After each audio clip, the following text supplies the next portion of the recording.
Sure.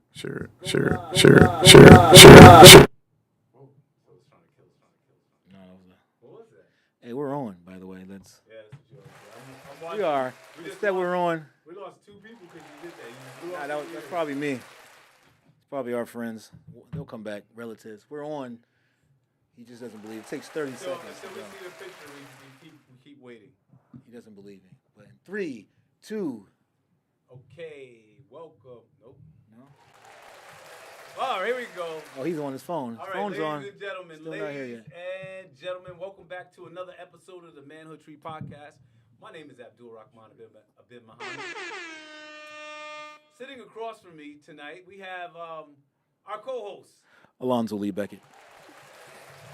Over to the right, we have the Fishman. No, we're going to let him introduce himself. Go ahead and introduce yourself. Maurice Pipkin. Also known as the Fishman. It's the Fishman. And on my left side, we have Eddie Brown. Eddie Brown. Okay, so tonight we have a. You didn't give him no love. He was like, oh, you can't hear? You can't hear. 1, 2, 1, 2. It was before. It's fine. You hear? That's fine. Yeah. Okay. Good now. We're good.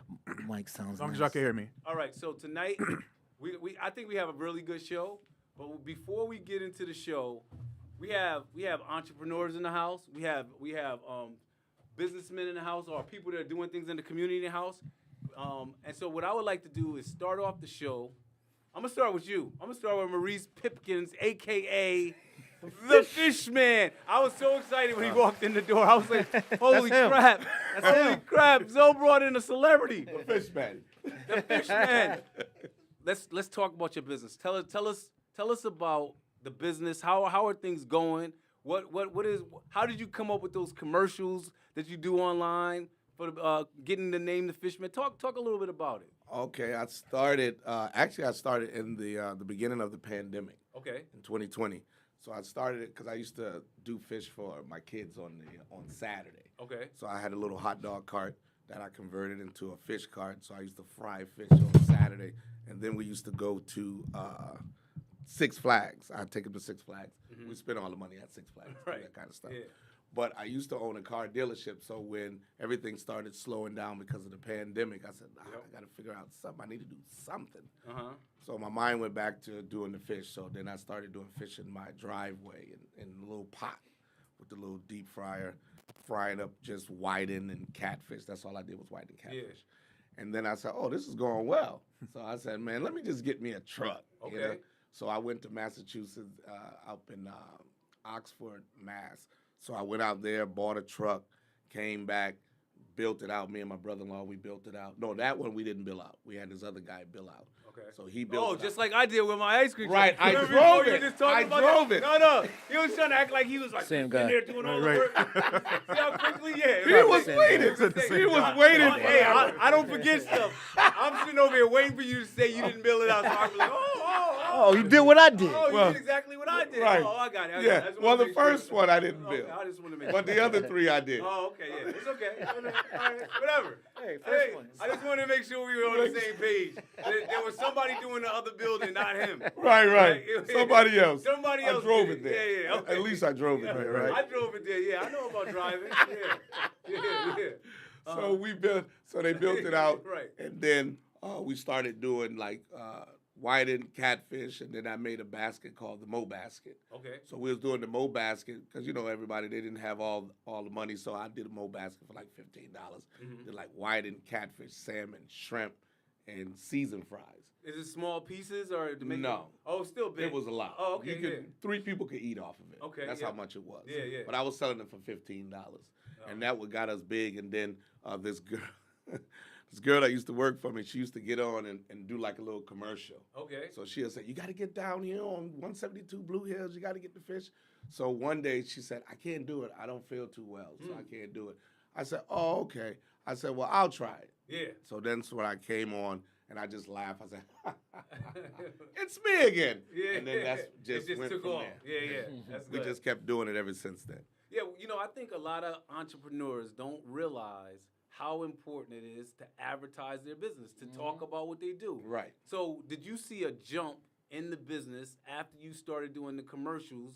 Or and it's really like posts. Right. Right. So after you started doing the post online, did you see an increase in business? Oh yeah, it was a lot of people because the joke was when I first came on and I did it's me again. Right. And I was tasting the food. I said, you got to get down here. The food is real good. You know, I said it's so good it make you want to slap. And my wife was there. I said, make you want to slap. She said, all right. So from that point, Right. everybody started coming down. They said, we just saw you on Facebook. You know, Yeah. so then people started coming and everybody was coming. So Yeah. just posting it and constantly being in front of the people every day. I had to do it every day. So when I closed, I did my commercial every day for the next day. Right. So people, that's what made me known with a lot of people everywhere. So in the first post, did you call yourself the Fish Man? No. Okay. So how did that come about? My wife called me the Fish Man. Okay. So she made like an apron for me and then did this design with my picture of me pointing because I always clap. I clap a lot when I do the commercials and move my hands around. So she had this picture with me pointing, and then she said the Fish Man. Right. So after that, then I started calling myself the Fish Man. So this wasn't all planned out and everything, but No. but it's been working out. Right. So you went from one fish truck to how many do you have now? Well, we got 2, but we had 4. Okay. So what I did was the first one I had, we worked it to death. I bought another one, I sold it, Okay. and then we bought another one because I was going to turn it into a breakfast truck. Okay. So we was going to do just breakfast. So, but that didn't work. So I said, okay, well, we're just going to turn it into another fish truck. So then we had 2 fish trucks. Yeah. Then I bought another truck and got rid of that truck. And then we turned it into a beef truck. So we had just beef. Then I got rid of the beef and turned it back to the fish. Okay. So then we end up with 2 trucks. 2 fish trucks. Yeah. So if anybody was listening right there, he didn't just tell you a straight line. I bought a truck and I bought another truck. No. And we just do fish. No. No, he bought a truck. He failed at breakfast. Right. He failed at beef. He came back to the and so that's business though. Right. That's how business goes. Right, There's no straight line in business. No. There's not gonna be days where it's just like, oh, I just came up with the idea, I made $1 million. Right. And then I was able to go just move to out of the country. Right? Right. So talk to people about that part of, I don't want to call it failing because I think it's a part of the process. Right. When you don't get what you necessarily think you want, talk about that a little bit. Yeah, it was a little hard because when, sometimes your eyes is bigger than your stomach that the parents said. Oh, look at mine. I put on like 10 pounds in the last month. Oh, yeah, I ain't going to go to court. But I had to get him. This boy not even in the podcast. I had to get him. He had to do a shot at him. They can't see him. Yeah. No, but, going through that, it was, trial and error. So, you trying things, and then when you fail, people will think that you failed, but it's just, no, I just got to get up. I got to try something else. Right. So I got to try something else. So, even in our menus, we always try different things, and it's like, okay, that didn't move. Okay, that's not going to stop us. We just keep going straight. Just keep doing what you have to do. Right. Even with, the people that work with me, I was just telling somebody outside, the people that work with me been with me from day one. Yeah. So, and that's good. Yeah, of because we've course. been in business for 5 years now. So, to have somebody committed, with you, even though you're still traveling this road, but it's bumpy along the way, and nobody never gave up. So where do you get your resilience? Where do you think that comes from? How to be able to do that? My dad. Okay. My dad, he was an entrepreneur. He did a lot of stuff. It was like that show, The Honeymooners. When they always was trying something out. Yeah. And my father was just like that. And I can always remember my mom. She always said, "Now, what you trying now?" Right. You know what I mean? And he's like, "Yeah, this gonna work. We gonna make some money off of this." Yeah. And that was just like me with my wife. She was patient with me because I've been in a lot of business adventures, but I never gave up. Because I always remembered, my dad. Even though sometimes he failed, but he just kept on going. Right. He just kept on going. All right, so if somebody wants to find you tomorrow, they want to get some fish, they want to support your business, where are you going to be? We're going to be at 20 Church Street, downtown Hartford, right at the old Fox 61 building. Okay, yeah. Park right there. And then the other truck is at 3250 Main Street in the north end. I love it. On the corner of Main see it and every day. Fish Fry. Just right there. I see it every day. Hey day. Hey day. All right, so get out there tomorrow and support the fishermen. Don't hesitate. Get out there, get you some fish. Yeah. And Get and something one to of the most important things about small business or black-owned businesses in our community, we need your support. Yes. And so if you're not supporting us, just don't think that he's just gonna make it without you. Right. That's not how business No, works. it don't work like right? that. It So don't. we need the community to support. Don't just go by. You should say in your mind, once a week for lunch, I'm gonna have fish. Yeah. Should go. I'm gonna go support the fish. If everyone needs fish, you should just make a choice to go to Let's go to a him. black-owned business. That's right. And the good thing about it is you'll never meet the colonel. You'll never meet that guy. I don't know why you eating the Whoever, I'm gonna say, well, you're never going to meet him. You could meet him. Yeah. No. Yeah, you Right, can right. meet. You can I meet I him. agree You with can. You Yeah. can. You never gonna- Sometimes, because I'm always running. But you're around, like you just walk down Hereford. We saw you. It's like, oh, it's a fish man, Right. Just walking around That's here. good. It's man. good quality, good size portions. It's worth. Oh yeah, he gives it's you worth food, every too. dime. Yeah, It's Eddie, he great. been there. Yeah. What am I doing tomorrow? Definitely. I gotta Look, do a look, panel. you about to pull up. When tomorrow, Walk and talk. He said he gonna put it up. Eat and talk. Bring the camera. We'll Bring do the eat and camera. talk. We used to do something called Eat and Talk. I only do stuff on camera. Bring the camera. We used so to go I'm to Eat and always- Talk. We used to do Eat and Talk. It's a show we used to do. Yeah. We go to local businesses. Yeah. We would eat. Well, he would eat. I would 'Cause I don't eat nothing. I don't eat none of that. Oh, you plant. Eat. Yeah. Right, Yeah. right. So he eat and talk. Right. Yeah, and we were talking. Yeah. Same thing like we're doing But right as, now. but as you can guess, some people couldn't cook as well as other people. No, that was a closet chef one. That was We had a closet chef. Yeah, that was a terrible show. We used to do closet I chef. hated that shit. Like if you said you could cook, we come to your house, you cook him a meal. I ate a lot of bad meals. Yeah, you Oh, did. my It was crazy. goodness. Uncooked, not fully. We went to one place. They cooked the stew in 30 minutes. In 30 minutes, they With a lot. Oh, we yeah. just killed the cow. We just killed the cow. Right, we back. just killed it. Yeah, it was like, I'm surprised you wasn't No, they sick. I didn't eat the stew. I didn't. I was like drinking that water they had. They didn't get a chance to stew. Right. But support the community. That's what Stew we that all don't about. stew. Yeah. All right. So I'm gonna switch over to Eddie now. Eddie, you got a big event coming up. Yes, First of all, how you doing? I'm doing fantastic. So tell the people about the event and why it's all being put together. Newly fathered too. So I'm Hold representing. on the baby. Man. Hold the baby. The baby is a year and 4 or 5 months. Shout that out. Yeah, of course. It's been, she was like just practically born when I was here last time. Yes. 'cause Wow, we did that's the- crazy. Yes. We did the Time. See? Time. the bridal. What did I do? Baby shower. The baby shower. Yeah. Any video. So, on behalf of Seed Time and Harvest Ministries, my church, we're located in Windsor, Connecticut. Our men's ministry, Mighty Men of Valor Men's Ministry, is hosting a men's conference. Nice. October 23rd through the 25th, 3 days. The first night is Thursday night. We'll be at the Collective Space, Unity and Brotherhood. Hey, that's good. Shout out to the collective, Collective space. Space, yes. Hey, Shout out Kaisha. Hey, another Another black black-owned business, business yes. that needs your support. I'll be there tomorrow for a little walkthrough Yo, and everything. I've do been that. there, but it's beautiful. We're just going to do a walkthrough, map out the place. I'm happy to hear that. Yep. So Unity and Brotherhood for the first night, getting to know you, team building, and just talk brotherhood. Yep. Friday night will be our Friday night worship experience. Bishop Victor Rush from Ebenezer Temple will be coming delivering the word. Okay. And then Saturday we'll close out with a Power Saturday prayer breakfast. Nice. Now Power Saturday comes from our spin of our every Saturday at 8 a.m. we're on Zoom, Men United in Prayer. And we call that Power Saturdays. We've been doing it for the last 6 years. And so men are just coming together, building, praying, uniting in Christ, and just sharing the love of Jesus Christ. And so Saturday we'll close out with the Power Saturday prayer breakfast around our theme. Our theme is Men of Purpose, Yes. challenged, corrected, changed, and committed. And so it'll be gems from the word from those 4 C's. Men United in Prayer will close out with Men United in Prayer, and then we'll fellowship and eat with breakfast. So 3 days, October 23rd through the 25th. You can register on the website, seedtimeandharvestministries.org. You'll see the RSVP there, and you can, select the options. We hope everyone could come out for all 3 days, but there are options.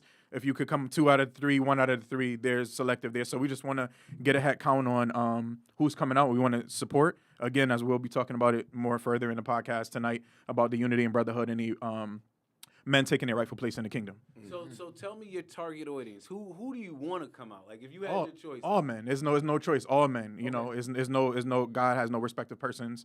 And so as a believer of Christ, we want to engage all men, young, old, all men. All men. Yes. Okay. And so if somebody has some questions or anything, is there a specific number they can call, email? They can. Yeah, they can email. They can reach out on the website, seedtimeandharvestministry.org, and it's a contact list there. Yep. Or they can call me directly, 860-580-6831.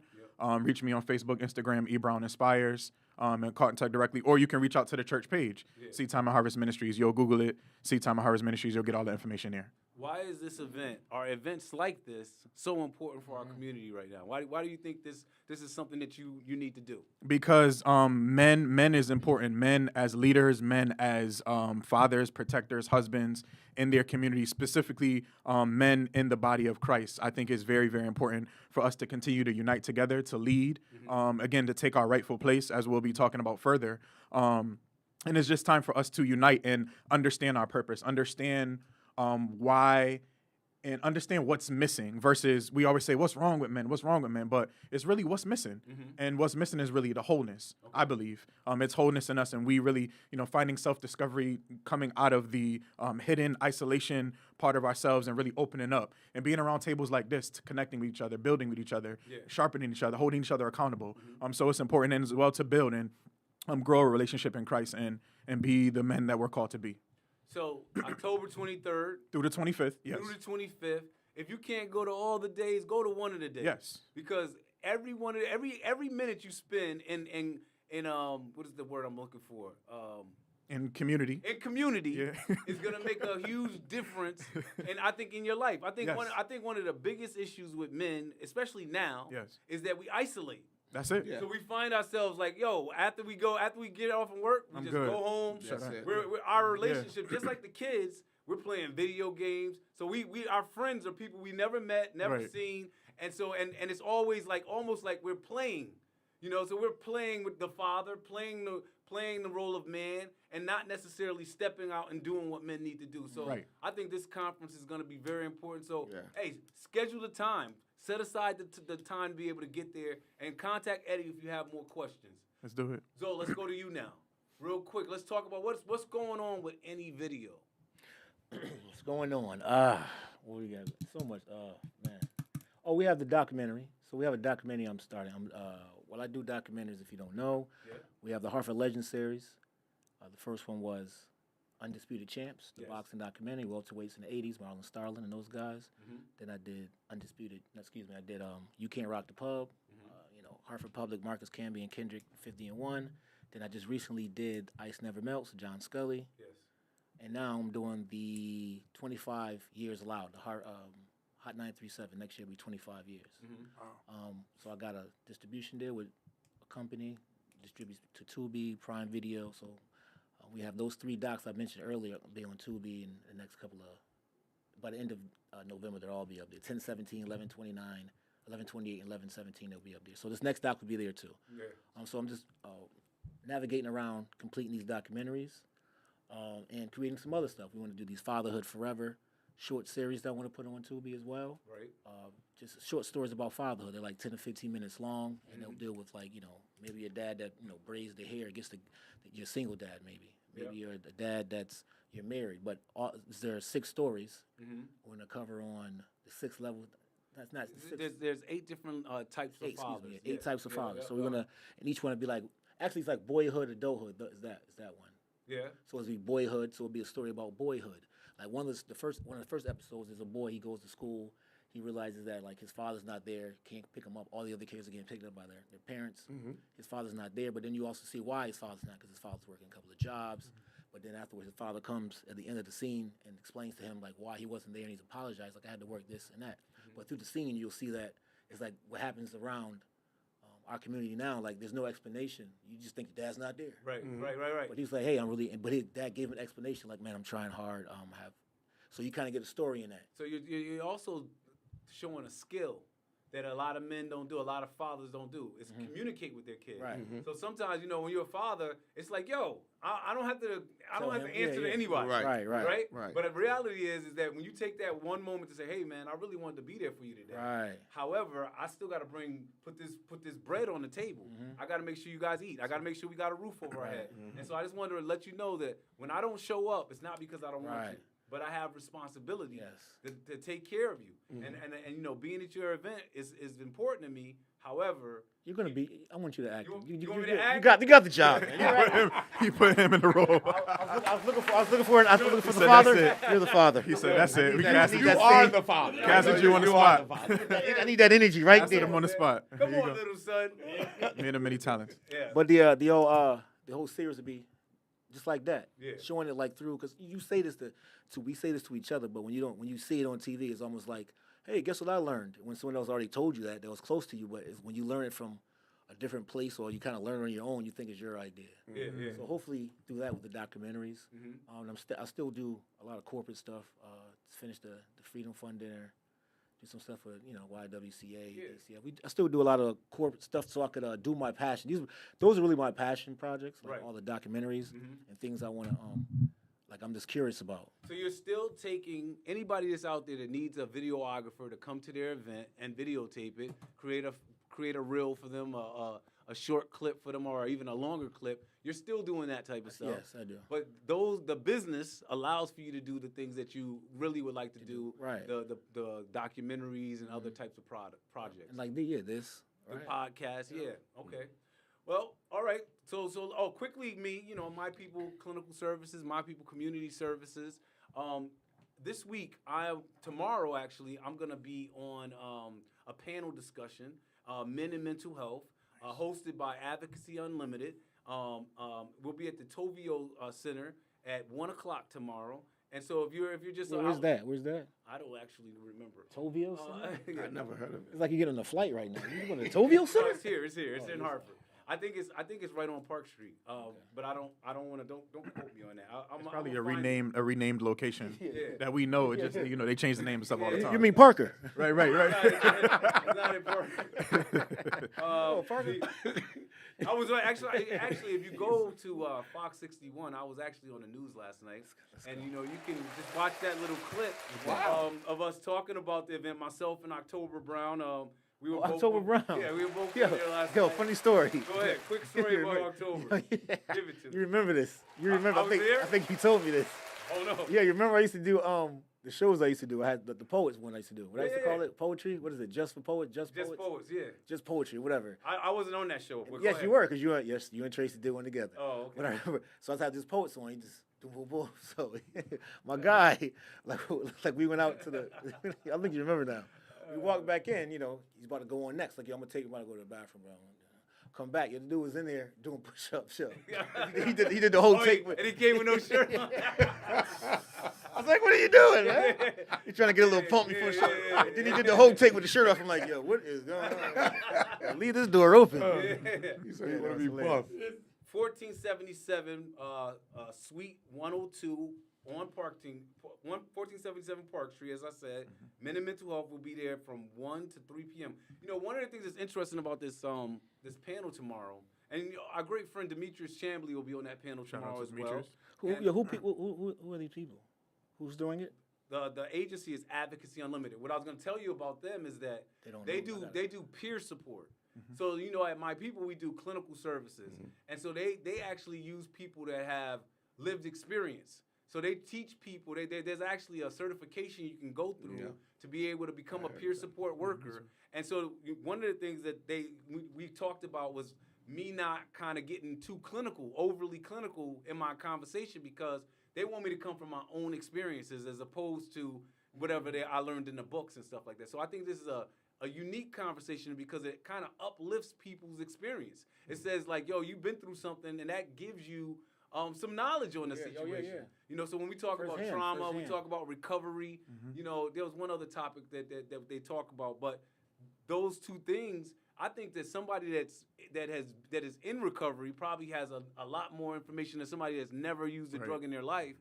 And I think that probably all of us have trauma, whether we recognize it or Absolutely. not. And so if you want to come, and I think the focus on men is very important as well, because similar to what you're doing in a couple weeks, I think that a lot of times men act as though they don't have any mental health. They don't have anything going on. There's no problems in our world. And I think that's a farce, and so very important for us to be able to address it.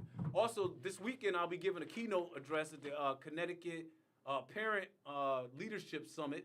You see me? That's my picture. That's my little picture I use. I'm gonna update my headshot. You got the same outfit on it. No, I don't. No. Oh, wow. That's not like Every 2 years. That's a different color. Every That's a 2 years. different I'll color. do that. Anyways, my point is, I'm gonna give a rousing keynote. The topic of the theme of the summit is from home to the world, unlocking the leader within. And so I feel like I wrote. Where's that? This is gonna be in at Wesleyan. Oh, At you should hire a videographer to come Wow. capture the moment. Here we go. Shameless plug. should come. That's gonna be on Saturday morning, bright and early.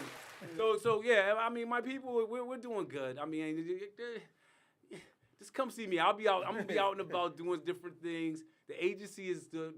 We're moving strong. Supportive House is going good. My wife just came up with a wonderful platform for educators that helps them work with their students better.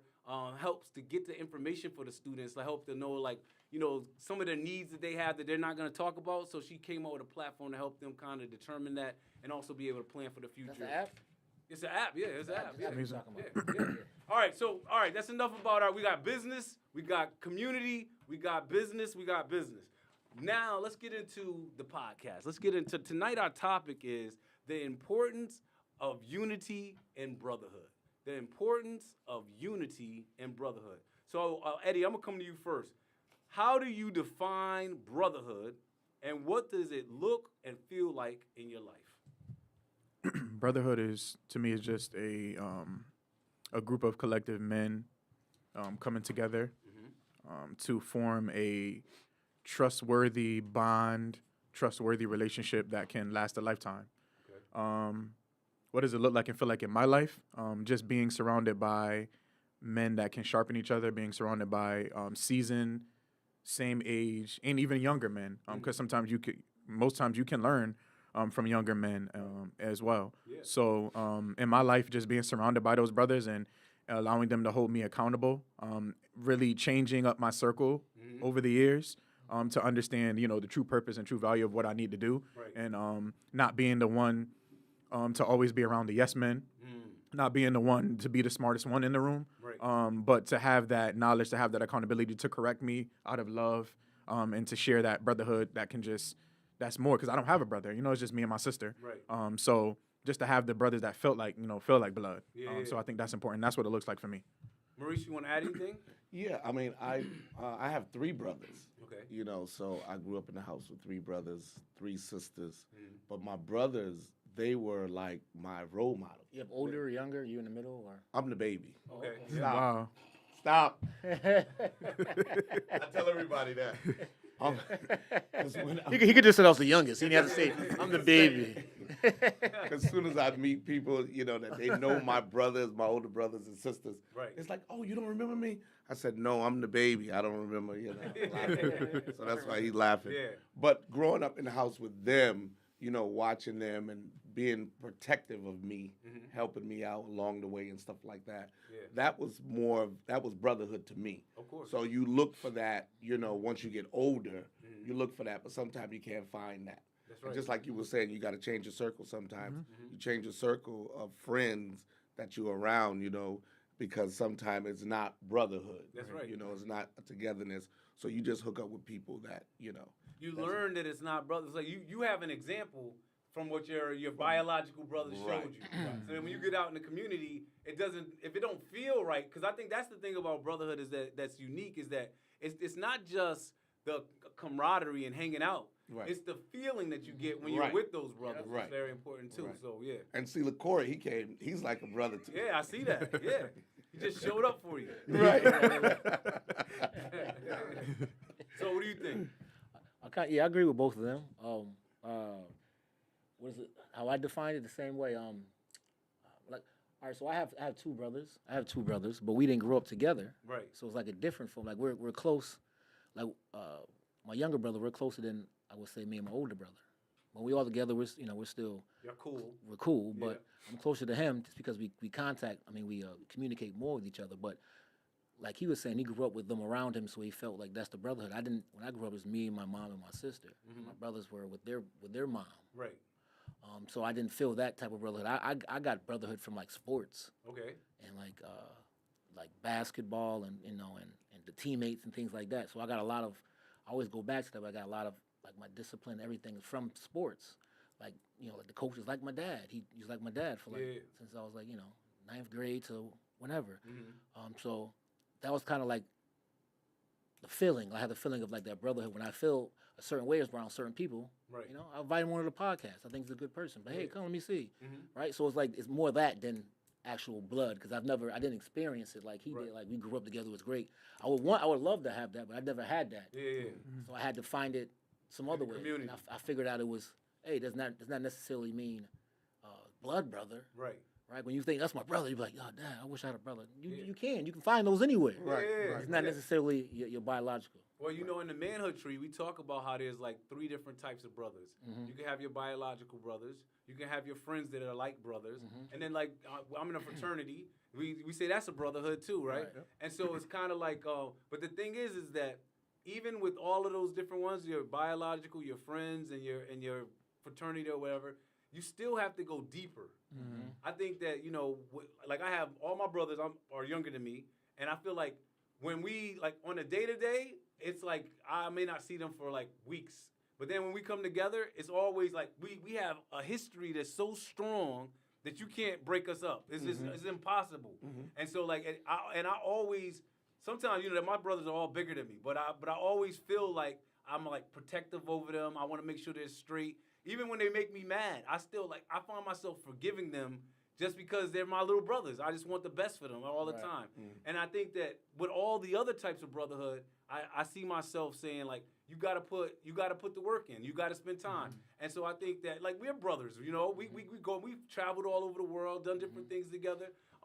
We see each other at least once a week. I see you more than I see my real brothers. So, at least once a week I see. They're gonna be mad now. They're gonna watch the podcast. They don't watch the podcast. I can say anything. They don't even want to come. They don't want to come on nothing. I'm not coming on the podcast. I don't. Anyways, but so I think that what I go back to is the feeling of brotherhood, like where I feel like somebody has my back, where I feel like somebody's gonna look out for me. They want the best for me, and it's no like competition or anything like that. They just care about me, and I feel very fortunate to be able to have a number of people in my life that I would consider brothers. So why do you think unity? I'm coming to you, Maurice. Among brothers is important. That's why I added that, and so hard to sustain sometimes. So why do you think unity among brothers is important, and why is it so hard to sustain? Well, I was at an event probably like 3 weeks ago. I think it was 3 weeks ago. It was a men's group, and they had it at the church, and they wanted me to come and speak. And I was like, "You want me to come and speak?" And they said, "Yeah." So I went there and to see all the brothers. But what happened was they had this first guy that got up and spoke, and he started giving his testimony about where he came from and all that stuff, and everybody was listening. And then I got up and I talked about my childhood and all that stuff, and they was looking, and you can tell the brothers needed to hear another brother because they thought that they was the only one that was going through something. So they heard my story, which was a little different from his story because my story was I was looking for my dad because my dad died when I was 12. Right.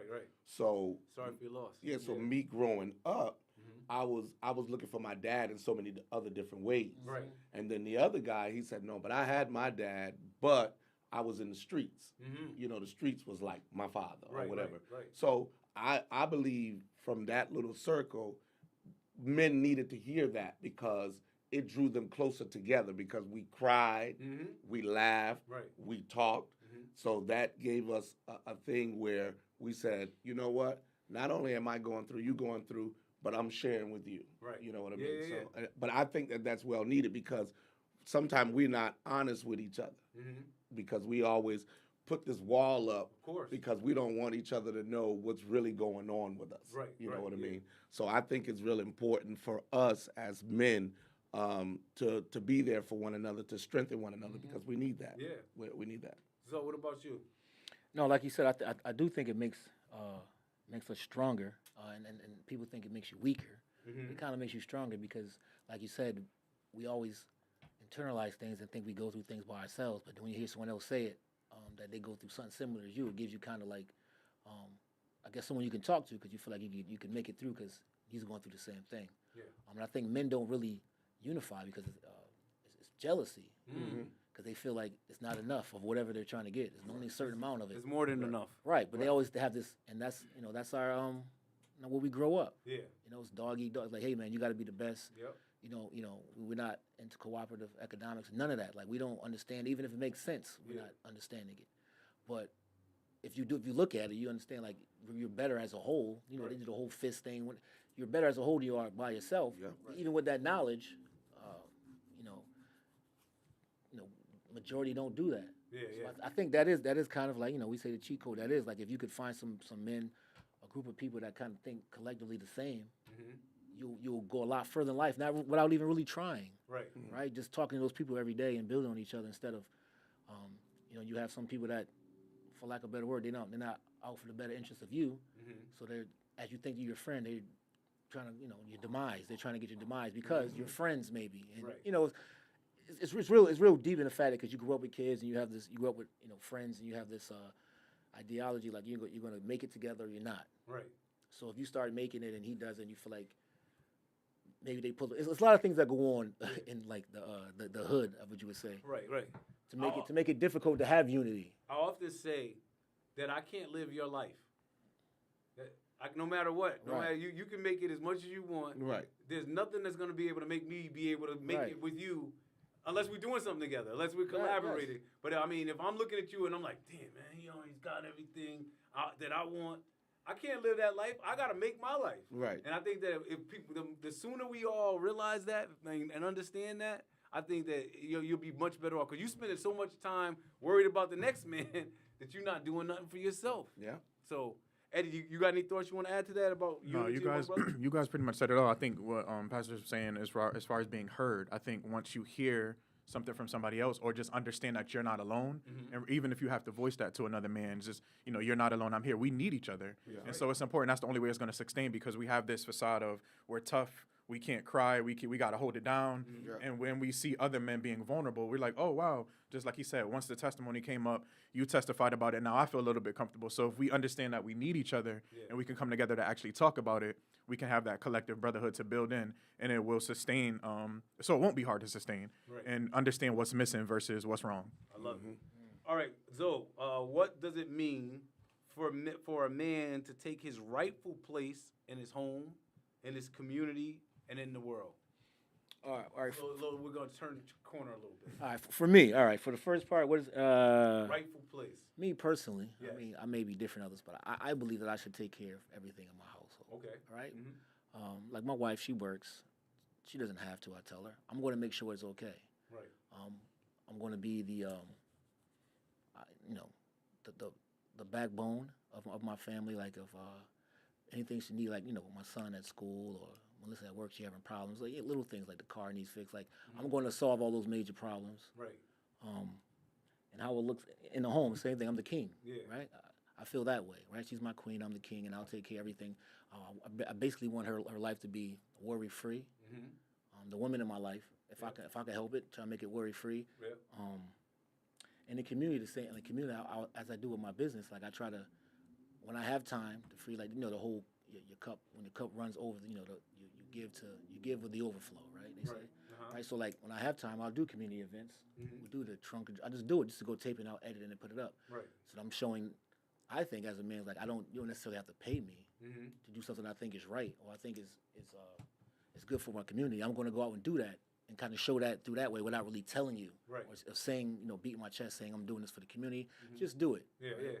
Yeah. In the world, it's the same thing. In the world is I want them or people to see me as a successful businessman, a businessman that put out content about his people. Yeah. That was factual, was informational. He helped his community. He did all the, he spoke to he poured life into other black people and other people of color. And I heard something the other day.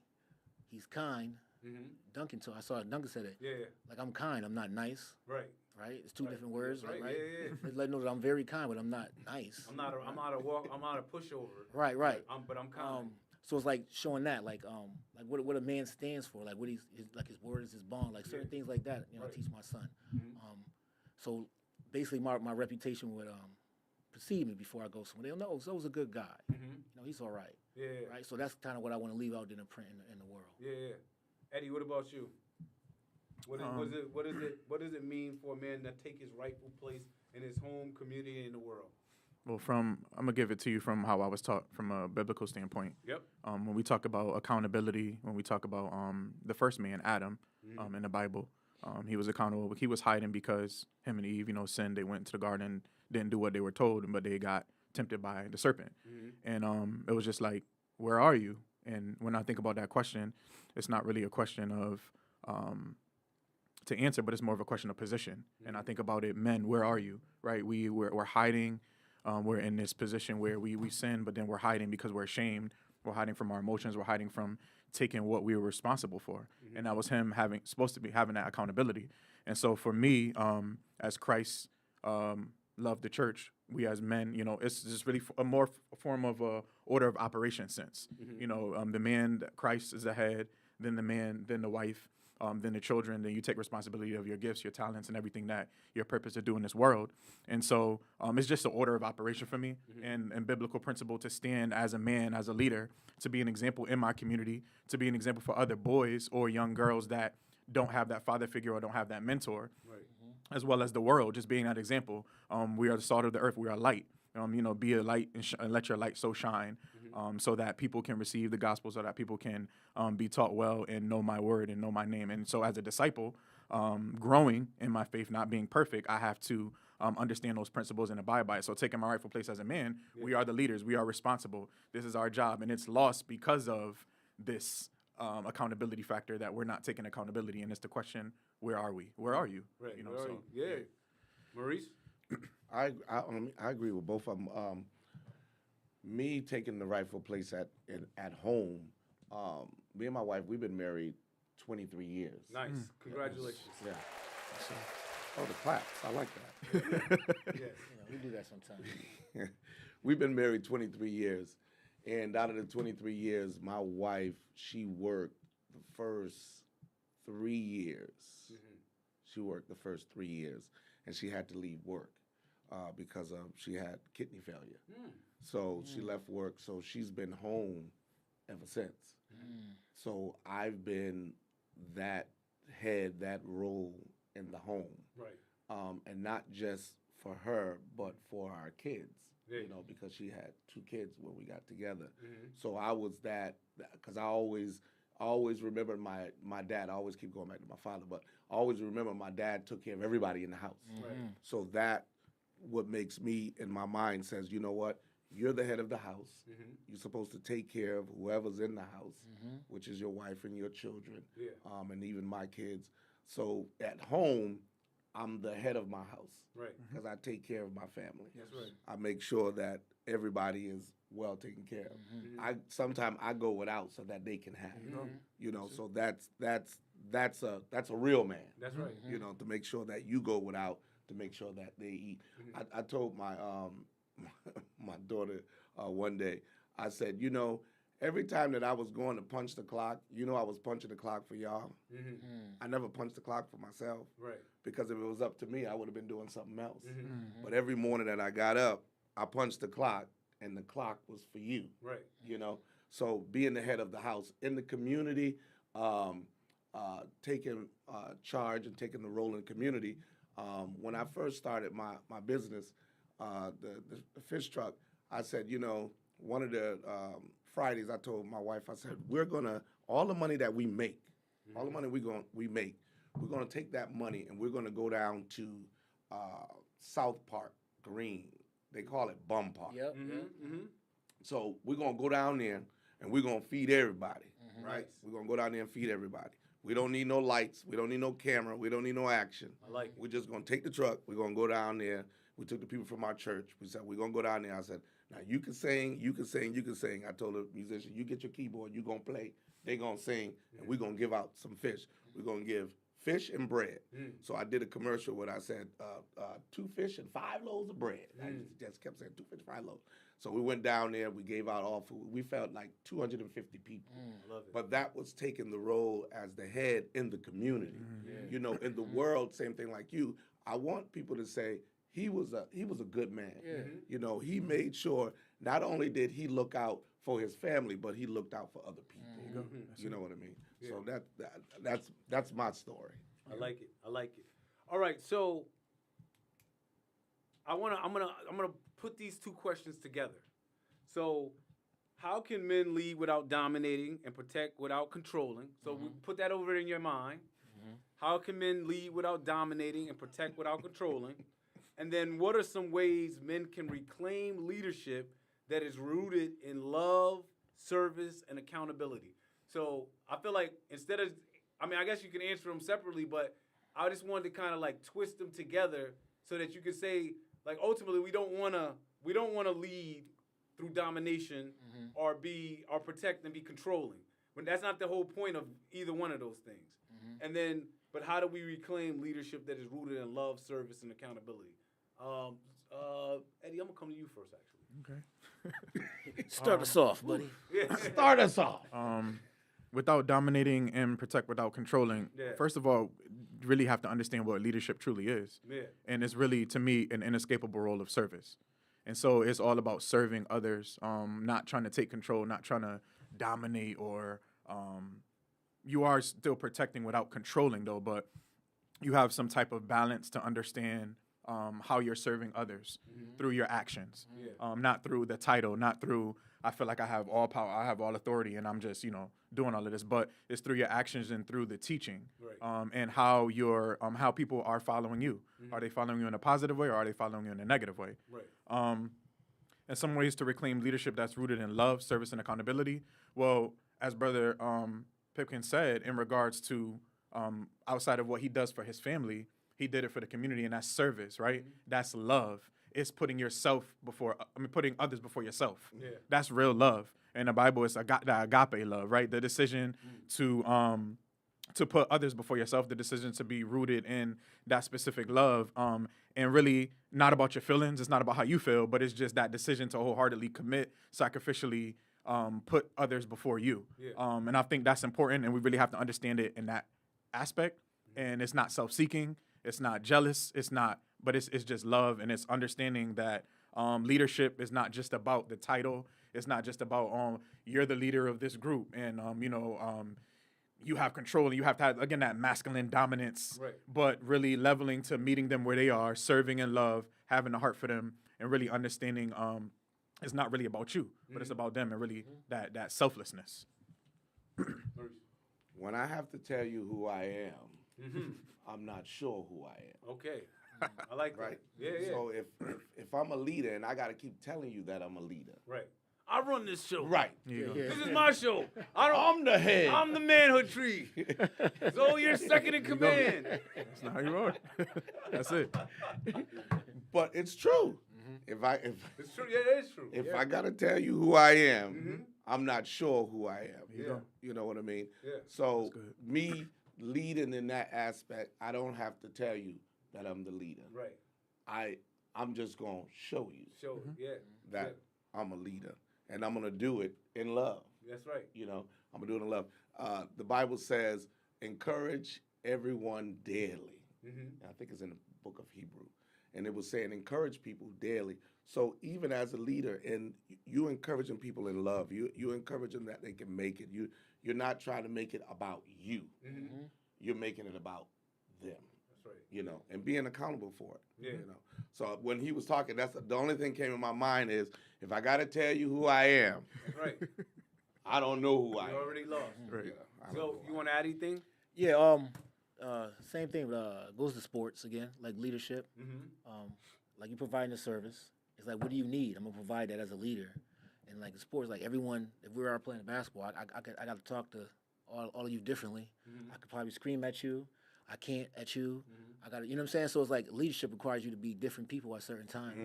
So you got to find out what they need from you, and you give that to them. Right. And I think all of this, the reclaim leadership rooted in love, the service, and accountability. I think it all starts with communication. So like even the accountability part, I'm communicating with you like why I'm holding you accountable. Like you said this, you didn't do that. Right. I'm going to explain to you the whole time like what's going on and what's happening and what should be happening. So you're gonna know what's going on instead of like we talked about the skits. Like some men don't say anything to each other. You just don't know what's going on. You don't know what the father's going through. Right. But through the whole thing, if the rooted in love and the rooted in love part, once you told me I found out what you need from me and I'm giving you that. I'm going to hold you accountable because you told me you need this. So that's the love part. And then I'm going to allow you to fail. Right. I'm not upset. That's you failing. That's not me. But I'm still be there to show you. So again, it won't be about me. Right. It's about your success. Right. One of the greatest things I think that we get to do is get older. I think that the first part of our life, we're so influenced by our surroundings, by what we think we see. Like, so even if you got a 2-parent home, you're seeing it from children's eyes. You don't know what's really happening. So and then you go out into the community, you become a teenager, and you and your boys, we just talking greasy, we calling women all types of stuff, and we get through that phase where we start having this belief that to be a man is to be dominating, is to be controlling. Like it's gonna be my way or it's gonna be no way. That's what we learn. I know I'm not gonna speak for everybody. I'm not gonna speak for everybody. You know you. He out of it. Corey over there selling them out. Wow. No, but I'm not gonna speak for everybody because I'm gonna say we. I'm gonna say me. I'm gonna say me. But I think that the beauty of getting older is that you learn that if you aren't doing it with love, if love ain't in the front. Like, and I'm not talking about just my wife. I'm talking about everybody. Everybody. If love's not in the front of it, if I'm not trying to get you to change, improve, become your best self with love in my mind, we already messed up. I can't dominate like my son. I can't dominate my son. I have to love my son and be an example for my son that he could be able to say, when I become a grown man responsible for my life, I could just do what my dad did. Like that's my goal is that he doesn't say, man, in our house, my dad, he runs everything. Now, I don't run everything in the house. His mother does a lot of stuff. She's a very powerful woman. And so to be able to let her power shine through, for her to be great, for me to be, I don't, sometimes it's like at the office now, I always think about how before I got kidney failure again, because I had kidney failure, I just got a kidney in January. No way. Yeah. Second one. So, but to think about how things were at my people, and then over the last 5 years, how my wife is just kind of like, poof, just went up, because before everything went through me. And so then when I got back, I remember I had that day where I was like, I'm about to take over everything. And then I sat back, and she was doing everything better. You know, it wasn't like it was like worse. It was better. And I had to tell myself, I need to go find something else to do. Inside the organization, I can still do something, but there's no reason for me to knock her down because I want to be up. And so if we start with love, then it allows for us to have the space to actually grow. More happens with love than with domination and controlling. And so I'm a word person, and I just recognize how powerful these words can be on whichever side of the fence that you decide you want to fall. It is. Accountability. Why is accountability? I'm coming to you first. Why is accountability so important? So uncomfortable for many men, and what changes when we start embracing it? Accountability. It's uncomfortable because if I like what I do, I don't want you to tell me. That is wrong. Right. That's good. Right. I don't want you to tell me that. Yeah. I know. I know I'm supposed to be smoking cigarettes. So I know, but But why? Right. But you smoking it, you're gonna get cancer. Yeah. You know what I mean? Yeah. But just we're gonna die of something. That's the excuse. That is how we do it. So it's uncomfortable because I don't see the other side of it. You know what I mean? Yeah. I just see you telling me that it's not right. Right. Right. but it's right. It's right. You know, but Right is right. But if I embrace it, I can be further along than where I am right now. That's right. You know what I mean? If I would just take heed to it, you know, a lot of stuff. If I was to listen to what my mother had told me, you know what I mean? If I would have just, I could just take it a step further. If I was just to listen to a lot of stuff my wife told me, Right. you know. She might be listening tonight, but That's right. I'm working. I'm working. I am working, honey. I'm working. I'm not going to say that. But Eddie married too. I forgot Eddie married over here. Eddie, he ain't say nothing. No, you're right. he's like, no, I didn't Touch that one. You're right. But if I would have, you know, listened to that, Yep. you know what I mean? I think a lot of, you know, pit stops that, you know, that I took and a lot of ditches that I was in, I wouldn't have been in that. Yeah. You know, just being accountable and just listening to somebody. That's right. Just not thinking that, you know, I'm above the law. I don't need to listen to nobody. You know what I mean? Yeah. But taking the accountability and say, you know what? I got to embrace it. I got to do it. This is the only way that's going to make me better. Eddie, what do you think? Just to ditto that, man. I think it's just we have this facade up that we can't be wrong, and it's just like we feel it's not. We don't want to unmask that vulnerability and just feel like, oh dang, I don't want to be the blame. I don't want to be put down. I don't want to be put to shame. So I have to cover this up. I have to mask this. But I think again, as we're finding what's missing and finding that wholeness in ourselves, Right. we can take away those symptoms because it's not really. The root cause, I feel like, is wholeness, but it's really symptoms when it comes to emotional disturbances, when it comes to silencing, when it comes to different things like that. Because we say that that's the problem, but it's not. It's just those specific symptoms that we have because of fatherlessness, because of trauma, because of those emotional disturbances. Right. So I think once we unmask that and we heal from that, we'll realize, all right, wow, it's a lesson learned. Again, like he said, from his mom, from stuff that my wife may have told me, from stuff that my mom may have told me. Now I can realize that it's a lesson now, but it's uncomfortable because it's like we don't want to feel down. That trauma hits us. We don't want to feel bad about it. We don't want to feel down about it. So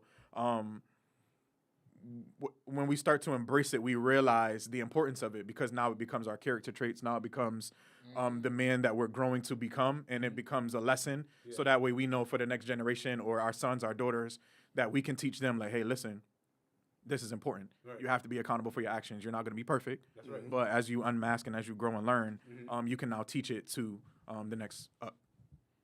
So, I think accountability builds you to the person that you want to be.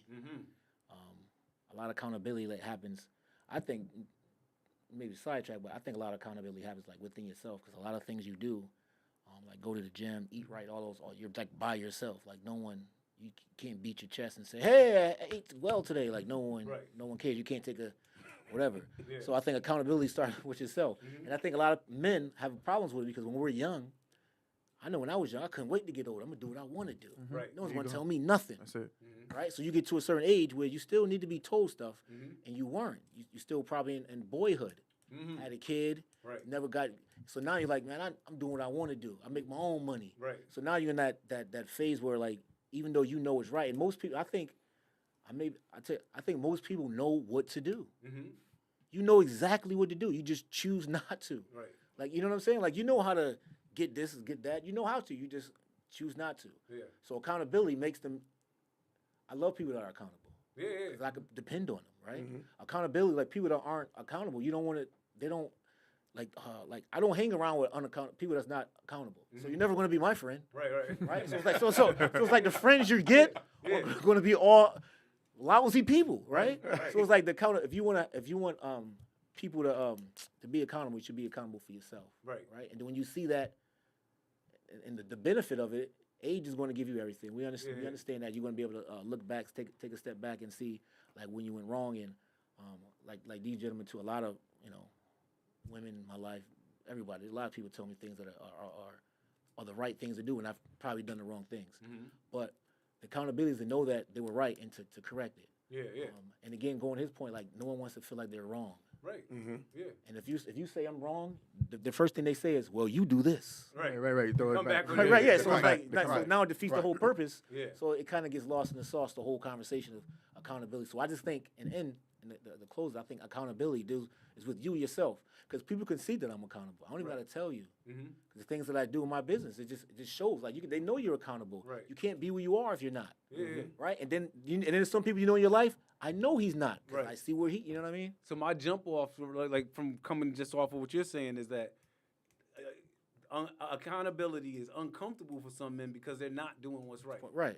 Ultimately, when you do what's right, when you pay the bills on time, when you make sure you go to work, make sure you do your part in the household. When you're like in the lanes you're supposed to be, you don't have to be uncomfortable. Right. When you say, you know what, I want all the accountability. If my job as a father, as a man, is to do these things, nobody has to come back behind that and tell me, hey man, you haven't mowed the lawn in 3 weeks. Right. There's no groceries in the refrigerator, man. Hey, for some reason, every time I flick the light up, No light nothing come on. happens. You're responsible for that. And so it's like taking on the responsibility is what accountability is. Yep. It's recognizing that. And to me, that's at my people, that's one of our standards, accountability. To be able to say, I'm responsible. I'm gonna take responsibility for what needs to get done. Mm-hmm. And I'm not gonna look to you. Right. And I'm not gonna look to you. And I'm not gonna look to you. And I'm definitely not gonna look at you, Corey. You ain't even in the show. You're not even on the show right now. You on the outside. Right. They don't even see him right now. They wonder who that is. It's not. That's what I like it. But So that's what I can. so it's very important to as men, I think we have to embrace the responsibility. Yes. And when we do that, I think it makes everything better for our family. It makes everything better for our family. All right, so what's the difference between correction that builds and criticism that breaks? So even as men, there might be a person in our lives who is able to talk to you a certain way, and it builds you up. You say, yeah, man, you're right. And it builds you up. Or you might have, and you might have had, maybe you don't have it right now, hopefully you don't, you have somebody that's criticizing you to the point where it actually makes you go down. It No, I don't breaks have you those up. people. I I don't have those guys. Well, I don't. give I used us- to though. Yeah, I used to. Talk about what you used to do there. Let me hear about it. No, because I just thought, like, I'm trying to think, like, someone would say, like, someone that's not in my profession would say something that's, like, it's not good. The video's horrible. Let's say, yeah, that sucks, man. That's horrible. Yeah. Man, what do you think you're doing? But then in your mind, like, he's not doing, like, he doesn't, like, what is he good at? Like, what are you gonna, how are you telling me this? Right. But there's no, like, there's no way to, like, to correct it. Yeah. It's just like, you're horrible. It sucks. They're man. not giving you constructive criticism. They're not telling me why. They're just criticizing. Right. Right.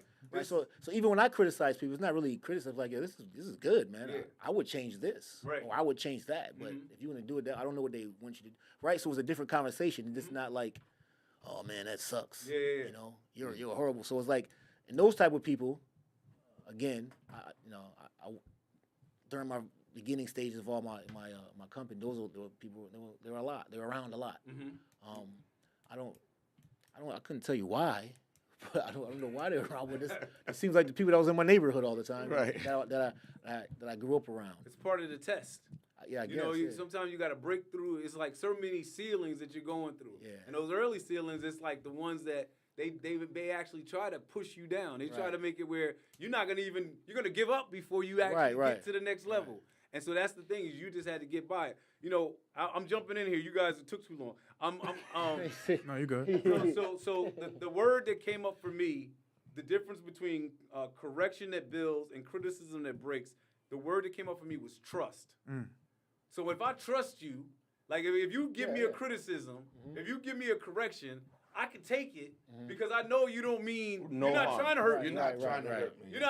You're not trying to break me down. Right. You're not coming to say to me like, yo, Ab, I don't know what Yeah. You're telling me it because you have my best interest in mind. You're thinking like, yo, I just want to tell you that, you spelled that word wrong on your PowerPoint.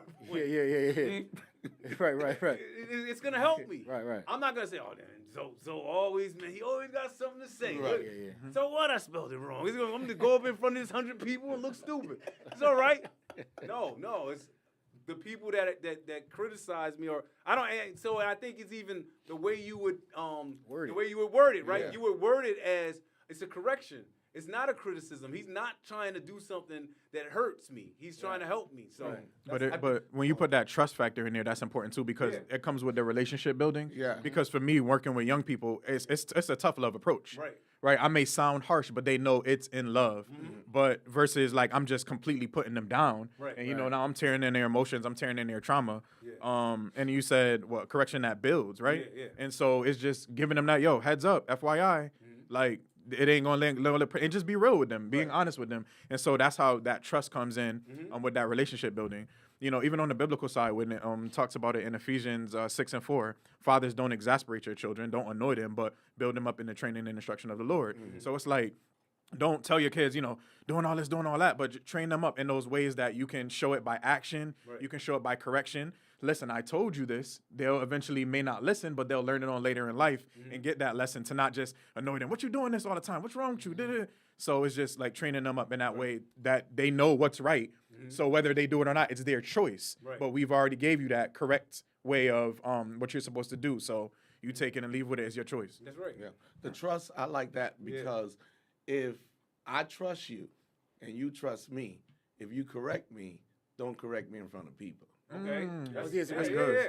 That's good. Because some people, say that, we cool, Right. we together, Right. but you correct me in front of somebody. That could be embarrassing. Yeah. Right. That tears me down. Yeah, you go. You know what I mean? I'll sit in the corner and say, why in the world Would you do that? Why would you do that in front of all these people? Right. Why you say this? Just like you were saying, somebody was talking about your video. I had one guy. I don't say he's a friend, but I thought he was somebody. But he said to me, he said, your fish too salty.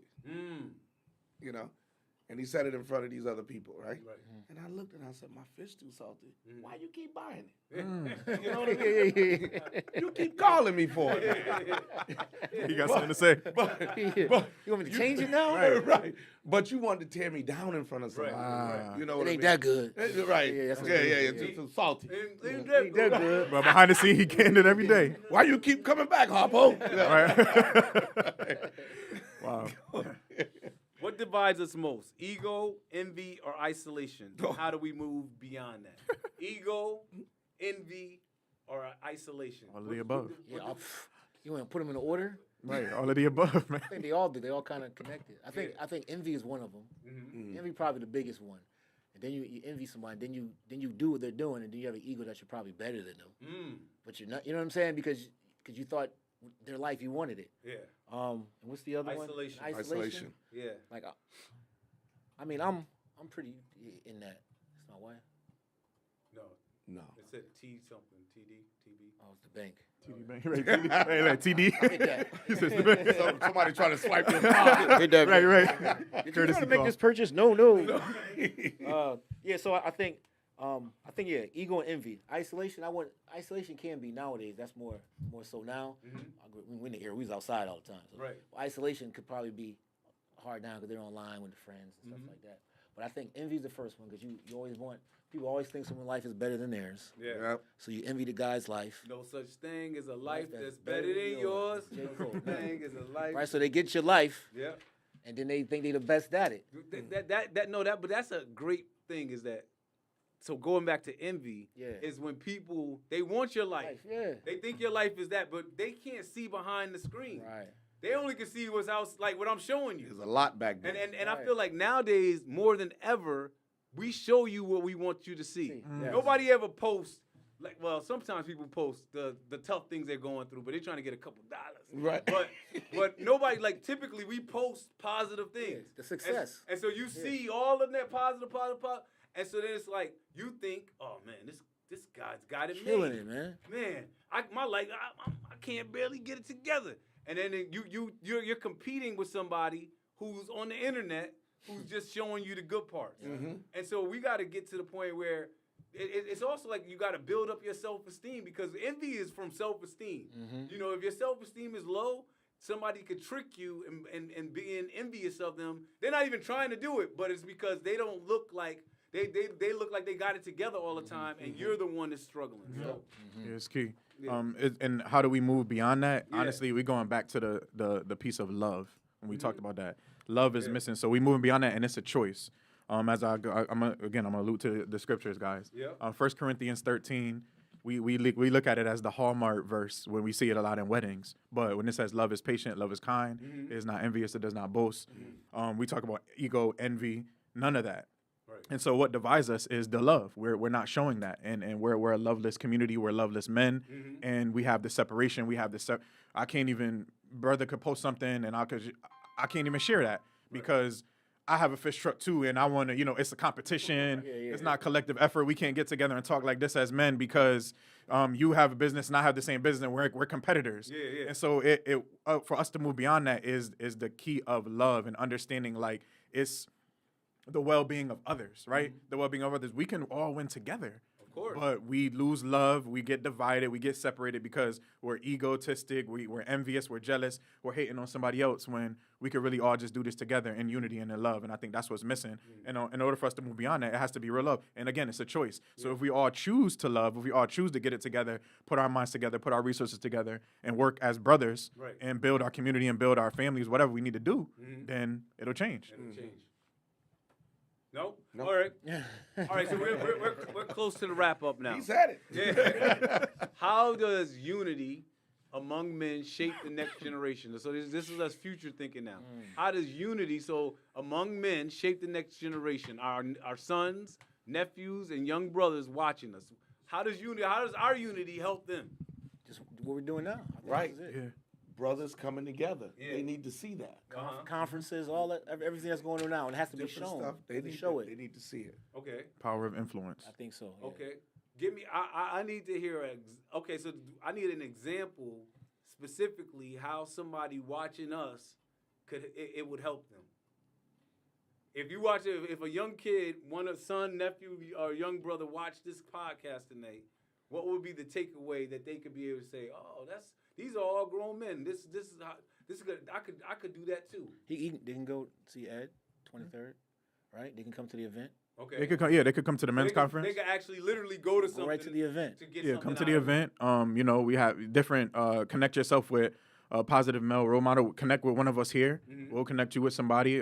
Get a mentor. Yep. Get a positive role model. I would say assess and really evaluate who's at your table. Right? Are they motivators? Are they inspiring you? Are they pushing you to do better, or are they just spectators and people that's just sitting around and not helping you build in life? Right. Really reevaluate who's at your table, who's at your circle. Okay.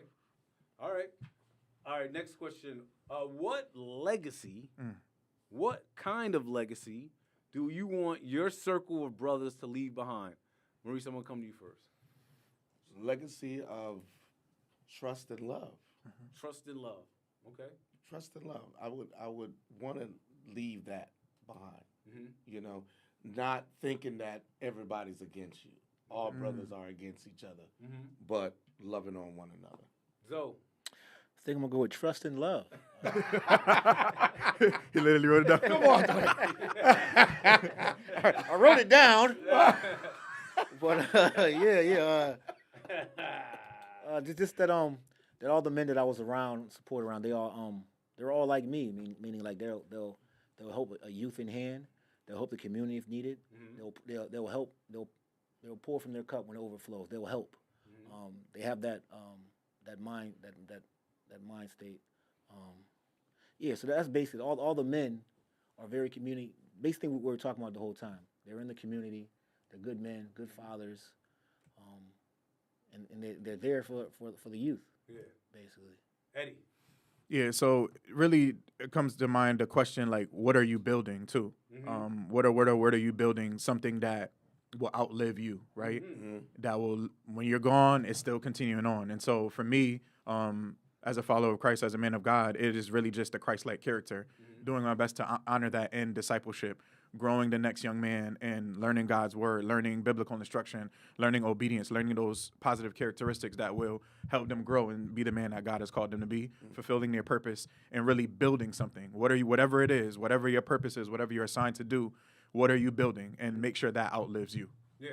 I want to build on that So when I think about legacy, Mm-hmm. I always think about, is your name going to be spoken when you're gone? There you go. That's it. When you're no longer on this earth, are people going to be in a meeting or on a street corner or somewhere where they say, Abdul Rahman bin Muhammad, my people, something that you have said, never stop dreaming, something that you say all the time now, something that you do all the time right now, is still spoken of when you're no longer here. That's it. When people are quoting you, they know what you've done.